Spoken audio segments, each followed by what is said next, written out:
ଆଉ ଏକ ନୂଆ କ୍ଲାସ୍କୁ ମୋର ସମସ୍ତ ପାଠକ ମଣ୍ଡଳୀମାନଙ୍କୁ ପ୍ରଥମେ ମୁଁ ସ୍ୱାଗତ ଜଣାଉଛି। ଆଜି ଆମେ ଲାବଣ୍ୟବତୀ କାବ୍ୟର ପ୍ରଥମ ଛାନ୍ଦର ସମସ୍ତ କଥାବସ୍ତୁକୁ ଆଲୋଚନା କରିବା।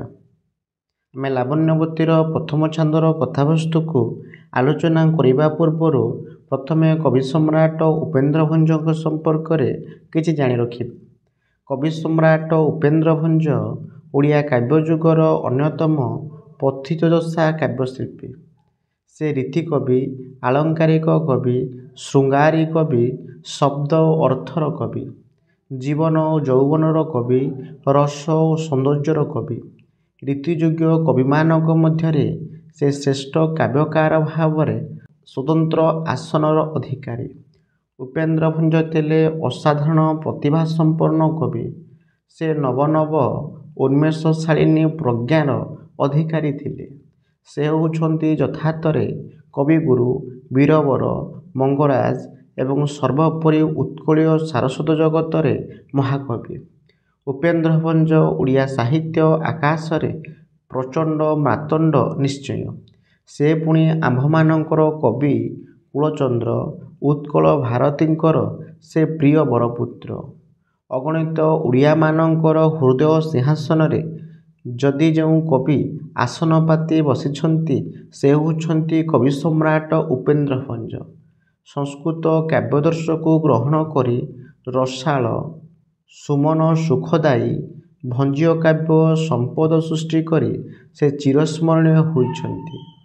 ବିଦଗ୍ଧ କାବ୍ୟମୋଦୀ ରସଗ୍ରାହୀ ପଣ୍ଡିତ ଜନମାନଙ୍କର ମନକୁ ରସାୟନିତ କରିବା ପାଇଁ ସେ ଦେଇଛନ୍ତି ଦିବ୍ୟ ପ୍ରେରଣା। ଅପାର କାବ୍ୟ ସଂସାର ସୃଷ୍ଟି କରି କାବ୍ୟକାର ଉପେନ୍ଦ୍ର ଭଞ୍ଜ ପ୍ରଜାପତି ଆସନରେ ଆସୀନ।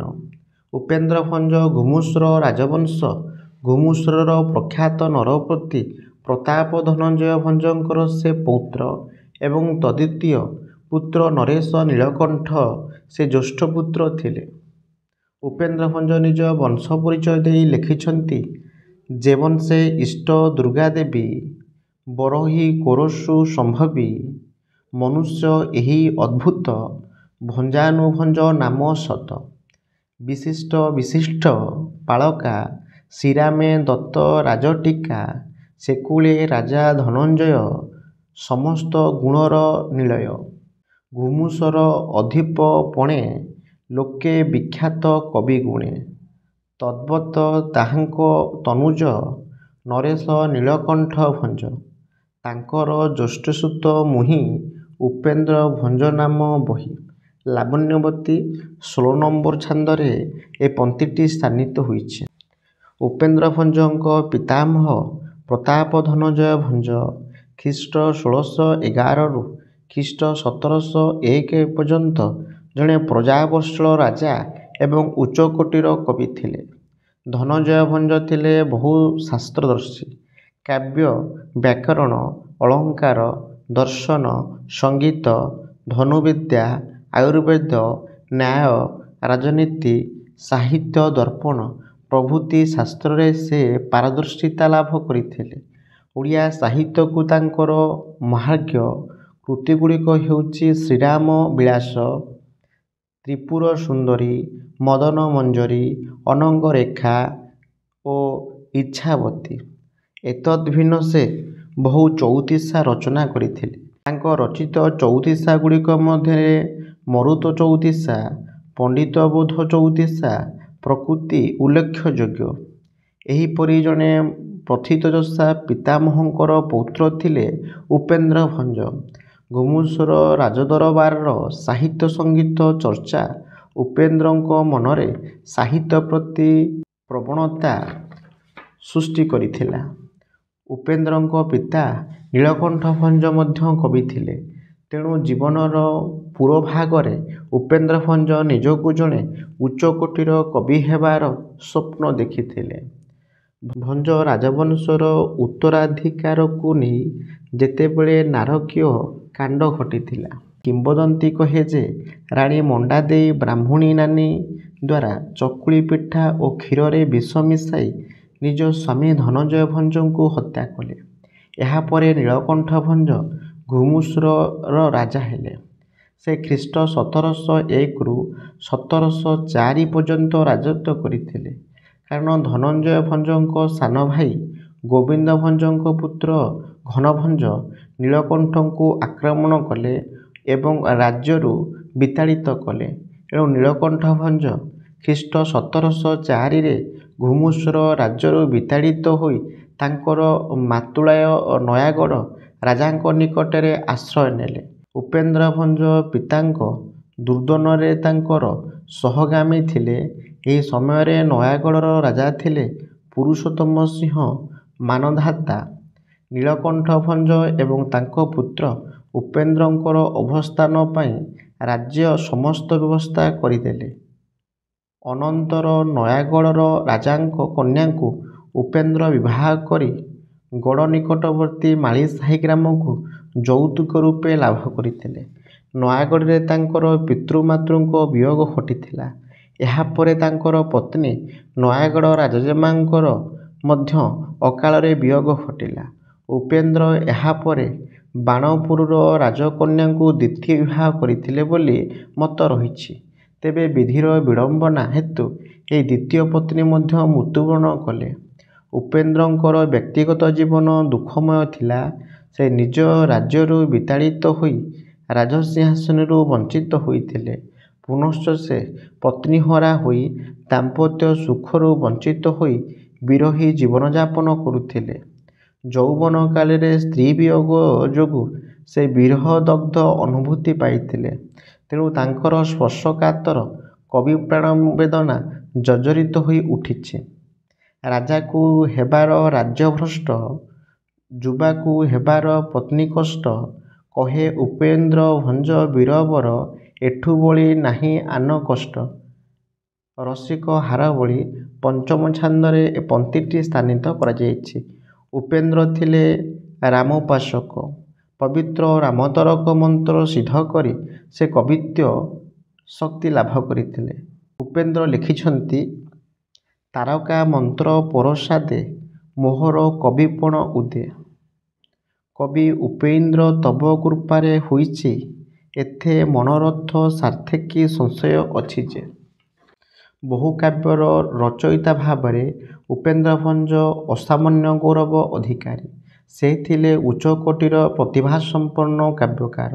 ତାଙ୍କର ପ୍ରମୁଖ କାବ୍ୟକୃତିଗୁଡ଼ିକ ହେଉଛି ଚିତ୍ରଲେଖା, ହେମମଞ୍ଜରୀ, ରସଲେଖା, କାମକଳା, ମନୋରମା, ପ୍ରେମଲତା, ଭାବବତୀ, ମୁକ୍ତାବତୀ, ବ୍ରଜଲୀଳା, ଛାନ୍ଦଭୂଷଣ, ଷଡ଼ରିତୁ, କଳାକୌତୁକ, ସୁଭଦ୍ରା ପରିଣୟ, ବୈଦେହୀଶ ବିଳାସ, ଅବନାରସ ତରଙ୍ଗ, ରାମଲୀଳାମୃତ, ଶେଷଚରିତ, ପ୍ରେମସୁଧାନିଧି, ରସିକ ହାରାବଳୀ, କୁଞ୍ଜବିହାର, ରସପଞ୍ଚକ, ଲାବଣ୍ୟବତୀ, ପୁରୁଷୋତ୍ତମ ମାହାତ୍ମ୍ୟ, ଗୀତାଭିଧାନ, କୋଟିବ୍ରହ୍ମାଣ୍ଡ ସୁନ୍ଦରୀ, ତ୍ରୈଲୋକ୍ୟ ମୋହିନୀ ଇତ୍ୟାଦି।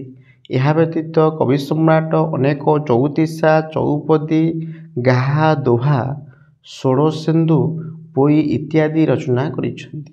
ଉପେନ୍ଦ୍ର ଭଞ୍ଜ ତାଙ୍କର କାବ୍ୟ ସମ୍ପର୍କରେ ସୂଚନା ଦେବାକୁ ଯାଇ ଲେଖିଛନ୍ତି, କଳଙ୍କ ବିହୀନ ମୋ ଗୀତ, ଖଳା ରହୁରେ ଅଦୂଷିତ, ବିଚିତ୍ର ସୁଧାକର ଏହି ସୁମନା ବୃନ୍ଦ ସୁଖଦାୟୀ। ନାରିକେଳ ଯେ ରସପୁର, ଭକି ନ ପାରଇ ବାନର, ତାର କି ସ୍ୱାଦୁ ନାଶ ଯାଇ, ପ୍ରସଙ୍ଗୁ ଗଲି ମଧ୍ୟେ କହି। ଲାବଣ୍ୟବତୀ କାବ୍ୟରେ ପଂକ୍ତିଟି ରହିଅଛି। ଏତେ ପରକୃତ କାବ୍ୟ ଛାନ୍ଦପ୍ରାନ୍ତ ସତ, ଦୃଷ୍ଟ ଦୃଷ୍ଟାନ୍ତର ଏଥି ଅଛି ବିଶେଷତ, ଘେନ ନୈଷଦ୍ୟ ପରାୟେ, ଉପେନ୍ଦ୍ର କହେ ବୁଧ ପ୍ରମୋଦ କରାଏ। ଉପେନ୍ଦ୍ର ସାହିତ୍ୟ ମୁଖ୍ୟତଃ ବୁଧବୋଧକ। ଏହା କାବ୍ୟମୋଦୀ ବିଦଗ୍ଧ ରସିକ ବ୍ୟକ୍ତିମାନଙ୍କ ଉଦ୍ଦେଶ୍ୟରେ ସମର୍ପିତ। ଉପେନ୍ଦ୍ର ଓଡ଼ିଆ କାବ୍ୟଯୁଗରେ ନୂତନ ପରୀକ୍ଷା ନିରୀକ୍ଷା କରିଛନ୍ତି। ଓଡ଼ିଆ ସାହିତ୍ୟକୁ ସଂସ୍କୃତ ସାହିତ୍ୟର ସମକକ୍ଷ କରିବା ପାଇଁ ସେ ଯେଉଁ ପ୍ରସନ୍ନ ପ୍ରୟାସ କରିଛନ୍ତି, ତାହାର ପଟାନ୍ତର ନାହିଁ। ତାଙ୍କର ପ୍ରତ୍ୟେକ କାବ୍ୟ ସମସ୍ତ ବିଭୂତିରେ ଐଶ୍ୱର୍ଯ୍ୟମୟ। କବି ଉପେନ୍ଦ୍ର କାବ୍ୟର ଷଡ଼ବିଧ ପାକ ମଧ୍ୟରୁ ନାରିକେଳ ପାକ ଅର୍ଥାତ୍ ଆଦ୍ୟରେ କର୍କଶ ପରିମାଣରେ ମଧୁରକୁ ମୁଖ୍ୟ ପାକ ରୂପେ ଗ୍ରହଣ କରିଛନ୍ତି। ଏତଦ୍ ବ୍ୟତୀତ ଭଞ୍ଜ ସାହିତ୍ୟର ବିଶିଷ୍ଟ ଆଙ୍ଗିକ ବିଭବ ହେଉଛି ଉପମା ପ୍ରୟୋଗରେ ଆଧିକ୍ୟ ଏବଂ ଅର୍ଥ ଗୌରବର ପ୍ରାଚୁର୍ଯ୍ୟ। ତେଣୁ ପଣ୍ଡିତ ମୃତ୍ୟୁଞ୍ଜୟ ରଥ ଯଥାର୍ଥରେ ଲେଖିଛନ୍ତି ଉପମା ଭଞ୍ଜ ବିରସେ ତସ୍ୟ ଭୋଚାର୍ଥ ଗୌରବମ୍। ଉପମା ଅଳଙ୍କାର ପ୍ରୟୋଗରେ ଉପେନ୍ଦ୍ର ଭଞ୍ଜଙ୍କର ସମଗ୍ର ଭାରତୀୟ ସାହିତ୍ୟରେ ବିଶିଷ୍ଟତା ପ୍ରତିପାଦିତ ହୋଇଛି। ବାସ୍ତବରେ ଉପେନ୍ଦ୍ର ସାହିତ୍ୟ ଉପମା ଓ ଅର୍ଥ ଗୌରବରେ ପରିପୂର୍ଣ୍ଣ। ପୌରାଣିକତା, ସାଙ୍ଗୀତିକତା, ଆଳଙ୍କାରିକତା, ଶୃଙ୍ଗାରିକତା, ପ୍ରକୃତି ପ୍ରାଣତା, ସୌନ୍ଦର୍ଯ୍ୟ ଚେତନା, ରସବୋଧ, ବିଭୁଚେତନା, କଳ୍ପନାବିଳାସିତା ପ୍ରଭୃତି ଭଞ୍ଜୀୟ କାବ୍ୟଭାବନାର ଏକ ଏକ ବୈଶିଷ୍ଟ୍ୟ ଦିଗ ବା ବିଶିଷ୍ଟ ଦିଗ। ଉପେନ୍ଦ୍ର ଥିଲେ ଶ୍ରେଷ୍ଠ ଆଳଙ୍କାରିକ କବି। ସେ ତାଙ୍କ କାବ୍ୟଭାରତୀକୁ ନାନାବିଧ ଅଳଙ୍କାରର ଚାରୁ ବିନ୍ୟାସରେ ସରସ ଓ ମନୋରମ କରି ଗଢ଼ି ତୋଳିଛନ୍ତି। ଅର୍ଥୀଜନ ପ୍ରବରଙ୍କ କାବ୍ୟାନନ୍ଦ ପାଇଁ ଓ କାବ୍ୟମୋଦୀ ପଣ୍ଡିତମାନଙ୍କର ମାନସରଞ୍ଜନ କରିବା ପାଇଁ ଭଞ୍ଜ କବି ମାନସ କାବ୍ୟରେ ଅଳଙ୍କାରର ବିନ୍ୟାସ ପାଇଁ ବିଶେଷ ଯତ୍ନବାନ। କବି ସ୍ୱାମୀ ଲେଖିଛନ୍ତି ମୂର୍ତ୍ତିବନ୍ତ କରି ମୃଦୁ ଗୀତ ବିଚାରଇ ଏଣୁ କରିଥିବ ଅଳଙ୍କାର ଯୁକ୍ତ ହୋଇ ପଦ ସରଳ ଧ୍ୱନିରେ ମାନସ ମୋହିବ ଅର୍ଥୀଜନ ପ୍ରବରଙ୍କୁ ଆନନ୍ଦ କରିବ ହେ। ଲାବଣ୍ୟବତୀ କାବ୍ୟରେ ପଂକ୍ତିଟି ସ୍ଥାନିତ ହୋଇଛି। ଲାବଣ୍ୟବତୀ କାବ୍ୟର କଥାବସ୍ତୁ ସମ୍ପର୍କରେ ଆମେ ଜାଣିବା। ଲାବଣ୍ୟବତୀ କାବ୍ୟଟି ପଣ୍ଡିତ ମଣ୍ଡଳରେ ବେଶ୍ ଲୋକପ୍ରିୟତା ଲାଭ କରିଛି। 48 ଛାନ୍ଦ ରହିଛି ଏବଂ 3361 ପଦ ବିଶିଷ୍ଟ ଏହି କାବ୍ୟଟି ଏକ ସୁମଧୁର ରଚନା। ଏହି କାବ୍ୟଟିର ନାୟକ ଚନ୍ଦ୍ରଭାନୁ ଏବଂ ନାୟିକା ଲାବଣ୍ୟବତୀ। ଏଥିରେ ନାୟକ ନାୟିକାର ପୂର୍ବଜନ୍ମ ବୃତ୍ତାନ୍ତ, ପୂର୍ବରାଗ ମିଳନ ବିଚ୍ଛେଦ ଏବଂ ପୁନର୍ମିଳନ ପର୍ଯ୍ୟାୟକ୍ରମେ ବର୍ଣ୍ଣିତ। ଆମ ପାଠ୍ୟଖସଡ଼ା ଅନୁଯାୟୀ ଆମେ ଲାବଣ୍ୟବତୀ କାବ୍ୟର ପ୍ରଥମ ଛାନ୍ଦ, ପଞ୍ଚମ ଛାନ୍ଦ ଓ ଦ୍ୱାବିଂଶ ଛାନ୍ଦକୁ ଆଲୋଚନା କରିବା। ପିଲାମାନେ, ପ୍ରଥମ ଛାନ୍ଦରେ ଲାବଣ୍ୟବତୀର ପୂର୍ବଜନ୍ମ ଓ ଚନ୍ଦ୍ରଭାନୁର ଜନ୍ମବୃତ୍ତାନ୍ତର କଥା ରହିଛି। ପଞ୍ଚମ ଛାନ୍ଦରେ ଲାବଣ୍ୟବତୀର ଉପବନ ବିହାର କଥା ଆଲୋଚିତ ହୋଇଛି। ଦ୍ୱାବିଂଶ ଛାନ୍ଦରେ ଲାବଣ୍ୟବତୀର ବିବାହ କଥା ଆଲୋଚନା ହୋଇଛି।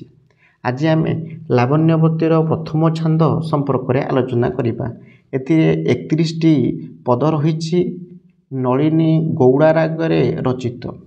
କାବ୍ୟଟିର ପ୍ରଥମ ଛାନ୍ଦରେ କବି ମଙ୍ଗଳାଚରଣରେ ଶ୍ରୀରାମଚନ୍ଦ୍ରଙ୍କର ବନ୍ଦନା ଗାନ କରି କହିଛନ୍ତି, ଅର୍ଥାତ୍ କବିଙ୍କ ଭାଷାରେ ଜୟ ଜୟ ଜୟ ରାମ ଜନକ ସୁଖଦ ଭୀମ ହରଷ ଦାନରେ ସଦା ବିଶାରଦ ହେ ଚନ୍ଦ୍ର ହାସସେ ଶୋଭାକର ସମସ୍ତ କାଳର ଲକ୍ଷ୍ୟବନ୍ତ ଅଲକ୍ଷ୍ୟ ମୁଖ ମନୋହର ଯେ କବି ଭାରତୀ କି ଆଗୋଚର ଛବି ଯାହାର ସୁମାନ ବୃନ୍ଦ ବନ୍ଦିତ ଏଣୁ ନିରନ୍ତର ଯେ। ଲାବଣ୍ୟବତୀ କାବ୍ୟର ପ୍ରଥମ ଛାନ୍ଦର ପ୍ରଥମ ପଦ ଭାବରେ ଏହାକୁ ଗ୍ରହଣ କରାଯାଇଛି। ରୀତିଯୁଗୀୟ ସମସ୍ତ କାବ୍ୟକାରମାନେ କାବ୍ୟାରମ୍ଭରେ ନିଜ ଇଷ୍ଟ ଦେବା ଦେବୀଙ୍କର ବନ୍ଦନା କରି କାବ୍ୟର ଗତିପଥକୁ ଆଗେଇ ନେଇଛନ୍ତି। ଠିକ୍ ସେହିପରି ଉପେନ୍ଦ୍ର ଭଞ୍ଜ ଲାବଣ୍ୟବତୀ କାବ୍ୟର ପ୍ରଥମ ଛାନ୍ଦରେ ନିଜର ଇଷ୍ଟ ଦେବତା ଶ୍ରୀରାମଚନ୍ଦ୍ରଙ୍କୁ ବନ୍ଦନା କରିଛନ୍ତି। ବନ୍ଦନା କରିବା ପରେ କହିଛନ୍ତି, ଯେଉଁ ରାମଚନ୍ଦ୍ରଙ୍କ ଛବି କି ରୂପ କବିର ଲେଖନୀକୁ ଅଜଣା, ଅର୍ଥାତ୍ ଯାହାଙ୍କର ସୌନ୍ଦର୍ଯ୍ୟକୁ କବି ବର୍ଣ୍ଣନା କରିପାରିବ ନାହିଁ। ମା ସରସ୍ୱତୀଙ୍କୁ ମଧ୍ୟ ରାମଙ୍କର କଥା ଅଗୋଚର। ରାମଚନ୍ଦ୍ର ଦେବତାମାନଙ୍କର ପୂଜ୍ୟ ଅଟନ୍ତି ଓ କବିମାନଙ୍କର ମଧ୍ୟ ପୂଜ୍ୟ ଅଟନ୍ତି। ତାହାଙ୍କର ସଭାରେ ଯୁବତୀମାନେ ମଧ୍ୟ ନିଜକୁ ତୁଚ୍ଛ ମନେକରି ପୂଜା କରନ୍ତି। ରାମଚନ୍ଦ୍ରଙ୍କୁ ଦେବତା, ପରଶୁରାମଙ୍କୁ କବିମାନେ, ବଳରାମଙ୍କୁ ଯୁବତୀମାନେ ପୂଜା କରୁଥିଲେ। ପ୍ରଥମ ଛାନ୍ଦ ଆରମ୍ଭରେ କବି ସମ୍ରାଟ ଉପେନ୍ଦ୍ର ଭଞ୍ଜ ତାଙ୍କର ଆରାଧ୍ୟ ଦେବତା ଶ୍ରୀରାମଙ୍କୁ ବନ୍ଦନା କରିବା ପରେ କାବ୍ୟର ବିଷୟ ବର୍ଣ୍ଣନା ସମ୍ପର୍କରେ କବି ଲେଖିଛନ୍ତି ଯେ ଦିନେ ପର୍ବତରେ ଗୌରୀ ଏକାନ୍ତରେ ବସି ନିଜ ସଙ୍ଗରେ ପଶା ଖେଳ ଖେଳିବା ପାଇଁ ମନରୁ ଏକ କନ୍ୟାଜାତ କଲେ। ନିଜ ବାଞ୍ଛାରୁ ଉତ୍ପତ୍ତି ହୋଇଥିବାରୁ କନ୍ୟାଟିର ନାମ ରହିଲା ବାଞ୍ଛାବତୀ। ଗୌରୀ ଓ ବାଞ୍ଛାବତୀ କୈଳାସରେ ବସି ଖେଳରେ ମନ ବଳାଇଲେ। ଏହି ସମୟରେ ଶିବଙ୍କର ଡମ୍ବୁରୁ ନାଦ ଶୁଣାଗଲା। କାଳେ ଏହି ମାନସ କନ୍ୟା ଉପରେ ଶିବଙ୍କର ନଜର ପଡ଼ିଯିବ, ଏହା ଭାବି ପାର୍ବତୀ ଜଣେ ବନଦେବଙ୍କୁ ଡକାଇ ଏହି କନ୍ୟାକୁ ବନ ଭିତରେ ରଖିବା ପାଇଁ ଆଦେଶ ଦେଲେ। ଘୋର ଅରଣ୍ୟରେ ଏକ ସୁନ୍ଦର ପୁର ନିର୍ମାଣ କରାଗଲା। ତହିଁ ଭିତରେ ବାଞ୍ଛାବତୀ ଅବସ୍ଥାନ କଲେ। ତାଙ୍କୁ ଜଣାଇ ଦିଆଗଲା ଯେ ଏହି ପୁରର ଦ୍ୱାର ଲଙ୍ଘି ଅନ୍ୟତ୍ର ଯିବ ନାହିଁ। ଯଦି ଯିବ ତେବେ ପ୍ରାଣନାଶ ହେବ। ଯେଉଁ ପୁରୁଷ ତାର କରସ୍ପର୍ଶ କରିବ, ପରଜନ୍ମରେ ସେ ତାର ପତି ହେବ। ଏହା କହି ଦେବୀ ଅନ୍ତର୍ଦ୍ଧାନ ହୋଇଗଲେ। ବନ ପ୍ରଦେଶର ସେହି ପୁର ଭିତରେ ବାଞ୍ଛାବତୀ ରହିଲେ। ଏହାପରେ ପ୍ରଭାକର ନାମରେ ଜଣେ କ୍ଷତ୍ରିୟ ବୀର ଯୁବକ ଦିବ୍ୟ ନାରୀ ଆଶାରେ କଠୋର ତପସ୍ୟା କରିବାକୁ ଲାଗିଲେ। ଦିନେ ସେ କେଦାରେଶ୍ୱରଙ୍କୁ ଦର୍ଶନ କରିବା ପାଇଁ ଇଚ୍ଛା କରି ସେହି ବଣ ମଧ୍ୟ ଦେଇ ଯାଉ ଯାଉ ପୁର ଭିତରେ ଥିବା ବାଞ୍ଛାବତୀ ଦୃଷ୍ଟିଗୋଚର ହେଲା। ସେ ଉତ୍ସୁକତାର ସହ ତାଙ୍କ ସହିତ ମିଳିତ ହେବା ପାଇଁ ଇଚ୍ଛା କରି କରସ୍ପର୍ଶ କରୁ କରୁ ବାଞ୍ଛାବତୀଙ୍କର ପ୍ରାଣବାୟୁ ଉଡ଼ିଗଲା।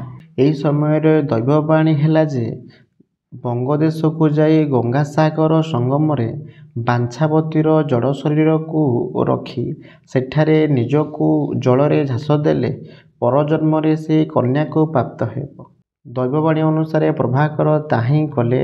କର୍ଣ୍ଣାଟକ ଦେଶର କାଞ୍ଚି ନଗରଶ୍ରେଷ୍ଠ ସେଠାକାର ରାଜା ହେଉଛନ୍ତି ଶଶି ଶେଖର। ତାଙ୍କ ରାଣୀଙ୍କ ନାମ ଶଶିରେଖା। ପୁତ୍ର ପାଇଁ ସେ ଅନେକ ବ୍ରତ କରୁଥାନ୍ତି। ଶିବଙ୍କୁ ସନ୍ତୁଷ୍ଟ କରି ସେ ପୁତ୍ର ସନ୍ତାନଟିଏ ଜନ୍ମ ଦେଲେ। କଳାନିଧି ସମ ଏହି ଶିଶୁପୁତ୍ରର ନାମ ଚନ୍ଦ୍ରଭାନୁ ରଖାଗଲା। ଦିନକୁ ଦିନ ଚନ୍ଦ୍ରଭାନୁ ବଢ଼ିବାକୁ ଲାଗିଲେ। ଏ ଥିଲା ଲାବଣ୍ୟବତୀ କାବ୍ୟର ପ୍ରଥମ ଛାନ୍ଦର ସମସ୍ତ କଥାବସ୍ତୁ।